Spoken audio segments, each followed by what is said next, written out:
morning, everybody. Can you hear me okay?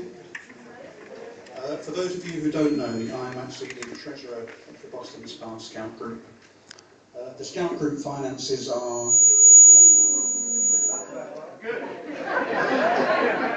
They're relatively healthy at the moment, thanks in large part due to fundraising events such as this.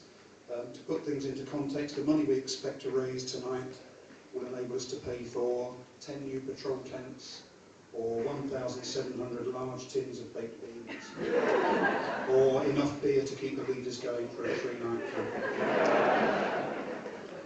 First of all, I suppose I should declare my credentials for speaking at a Burns Night celebration. One of my father's cousins traced the Clark family tree back as far as the Macpherson clan. That's absolutely true, by the way, so I'm a little bit Scottish. I take my heritage seriously. I visited the Macpherson Clan Museum and shop twice, once as an adult, once as a child.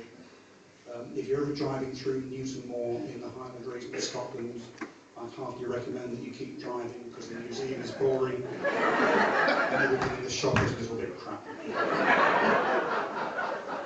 On my mother's side of the family, there's no Scottish lineage that I'm aware of, but my mother's maiden name, which I won't mention in case one of you tries to steal my identity with it, but it does sound like a part of a bagpipe. Finally, when England failed to qualify for the World Cup in 1974 and 1978, I supported Scotland. Although that was more to do with the number of Leeds United players in the squad than any sort of deep-seated feeling of Scottishness. That's the Scottish angle covered, but I'm delivering the toast to the lasses, so am I suitably qualified to pass comment on womenfolk?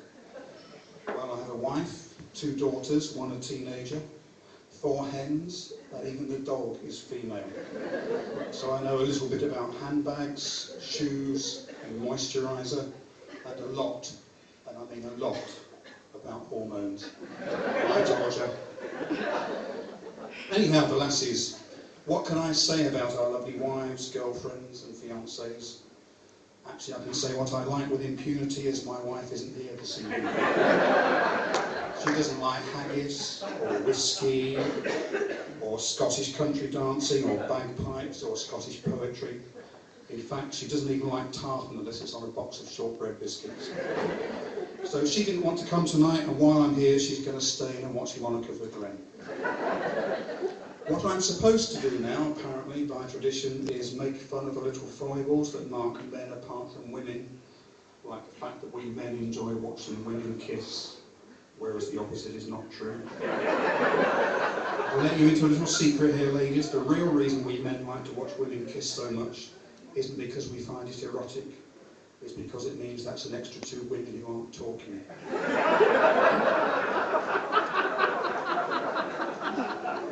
I'm also supposed to talk about modern women and how they compare to the women that Burns wrote about in his poems, but I'm not going to do either of those things.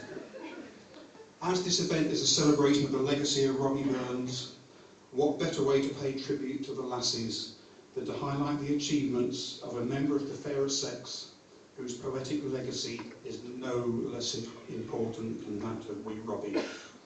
I'm talking about a poetess who deserves to be held in the same high regard, who arguably should be feted with her own annual celebration night.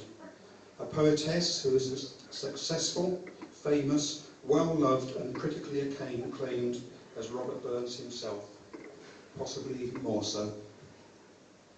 See, I'm having palpitations now. That's quite a bold claim, so let's look at the facts. If you Google Robert Burns, you get about 1.4 million hits. This lady's name generates a slightly lower but still impressive 302,000 hits. Burns' Wikipedia entry has 5,186 words. This lady's has 1,407. Admittedly, I had about 500 of those myself earlier on today to try and make her appear more impressive. And just to give additional credit to Burns, in 2009 he was voted the greatest Scot of all time, beating off stiff opposition from Charles Kennedy, Alan Hansen, Frankie Boyle, Jeanette Cranky, Woody off of the Bay City Rollers,